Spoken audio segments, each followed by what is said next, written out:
Pahalgam incident के बाद पूरी दुनिया से बहुत बड़ी बड़ी खबरें सामने आ रही हैं। इंडिया पाकिस्तान बकायदा जंग के मूड में और तालिबान की तरफ से इंडिया को राब्ता किया गया है और कंडेम किया गया है पहलगाम इंसिडेंट को। और ना सिर्फ तालिबान बल्कि G20 से भी इंडिया का राब्ता हो चुका है। और वो कंट्रीज में भी कितनी कंट्रीज इंडिया के इस टाइम साथ खड़ी हैं, इसके ऊपर बात करेंगे। ट्रंप ने भी एक बहुत बड़ी स्टेटमेंट दी है इंडिया के हक में या पाकिस्तान के हक में, उसके ऊपर बात करेंगे। और भी बहुत सी लेटेस्ट डेवलपमेंट है। पाकिस्तान एयरफोर्स और इंडियन एयरफोर्स के दोनों साइड से जो एक्सरसाइज देखने को मिल रही है, बॉर्डर को टच करते नजर आ रहे हैं। जंग का माहौल है। पाकिस्तानी पब्लिक इसके ऊपर अब क्या रिएक्शन रखती है, क्या अपनी ओपिनियन रखती है, खास तौर पे अबूजर भाई हमारे साथ मौजूद है, इनसे जानेंगे। अस्सलाम वालेकुम। वालेकुम सलाम। कैसे हैं अबूजर भाई? सर अल्हम्दुलिल्लाह ठीक ठाक है।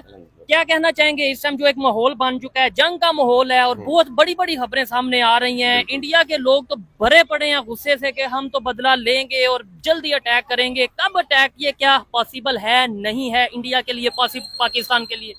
जी बिल्कुल, देखिए रिटेलिएट तो करेंगे। अच्छा। इंडिया रिटेलिएट करेगा, डेफिनेटली रिटेलिएट करेगा। उसकी मेन रीजन ये है कि इंडिया की ना बहुत ज्यादा जो इंटरनेशनल प्लेटफॉर्म के ऊपर ना बहुत ज्यादा उनको ना जो उनका सॉफ्ट इमेज था वो एक हर्ट हुआ है। अच्छा। उनका जो सिक्योरिटी लैब्स था वो एक्सपोज हुआ है। अच्छा। तो उसको देखते हुए उन्होंने अपनी फेस सेविंग के लिए भले एक छोटे पैमाने पे ही सही पर करेंगे जरूर। वो कहते हैं छोटा पैमाना नहीं, अब पहले हम कश्मीर की बात करते थे, पूरे पाकिस्तान को जो उनसे हम उसको कवर करेंगे। नहीं, उस तरह तो चीजें चली जाएंगी वॉर की तरफ। इंडिया वॉर कभी नहीं करेगा, वॉर तो नहीं होगी ना, वो तो पॉसिबल नहीं है। ये बताएं दुनिया के कितने कंट्रीज, खास तौर पे अगर बड़े कंट्रीज, पावरफुल कंट्रीज की बात करें, यूरोप की बात करें, कितने कंट्रीज इंडिया के साथ खड़े नजर आ रहे हैं, कितने पाकिस्तान के साथ खड़े नजर आ रहे हैं? इसके ऊपर आपकी क्या राय है? पाकिस्तान के साथ सिर्फ एक ही कंट्री है जो कि अभी मतलब पिछले 5 दिन की हम न्यूज देख लेते हैं। जैसे ही ये इंसिडेंट पेश आया तो उसके बाद दुनिया के जो टॉप मोस्ट लीडरशिप है, जैसे यूएसए के प्रेसिडेंट डोनाल्ड ट्रंप, रशिया के प्रेसिडेंट हो गए पुतिन, इसी तरह चाइना के प्रेसिडेंट हो गए, लाइकवाइज यूरोप यूनियन के जो प्रेसिडेंट हैं, वो यहाँ तक के फलस्तीन के भी जो हैं प्रेसिडेंट उन्होंने भी स्टेटमेंट दे दी है। उन्होंने कंडेम भी किया है और स्टेटमेंट भी दी है इंडिया के हक में। अच्छा। कि ये मतलब मामला नहीं, कंडेम तो हम भी करते हैं क्योंकि कोई मासूम जान थी वो नहीं जानी चाहिए थी। सिविलाइज लोग थे ना, जब लड़ाई होती है तो वो आर्मी में, इंस्टीट्यूशंस में होती है। आम लोगों का इसमें क्या कसूर है? तो कंडेम किया गया। जबकि जब हमारे मुल्क में जाफराबाद का मामला पेश आया बलूचिस्तान में, जाफर एक्सप्रेस का भी महीना 2 पहले की बात है, उसको किसी ने कंडेम नहीं किया। किसी इवन जो कि चीन है उसने भी उस मामले को उतना कंडेम नहीं किया, प्रेसिडेंट ने नहीं किया।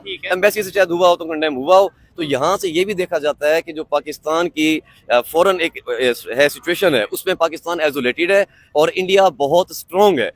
ये देखें इस मामले के बाद जो G20 कंट्रीज हैं, मैं भी यही बात करने लगा उनके साथ जो उनके हैं प्रेसिडेंट हैं इंडिया के नरेंद्र मोदी, उन्होंने कॉन्फ्रेंस कॉल भी की। अब इस कॉल का क्या पर्पस है? वो बेसिकली इस टाइम भी वॉर के लिए प्रिपेयर कर रहे हैं। वॉर इन अ वे कि जब वो रिटेलिएट करेंगे तो उससे पहले वो अपने जितने भी फ्रेंडली कंट्रीज हैं उनको ऑन बोर्ड ले रहे हैं कि उनमें से कौन उनके साथ सपोर्ट करता है। सिर्फ एक ट्वीट भी बहुत मैटर करता होता है। कल जब इंडिया रिटेलिएट करे और मामला कोई पेश आए, कोई ट्वीट भी ना करे, वो मामला को इस हद तक लेके जा रहे हैं।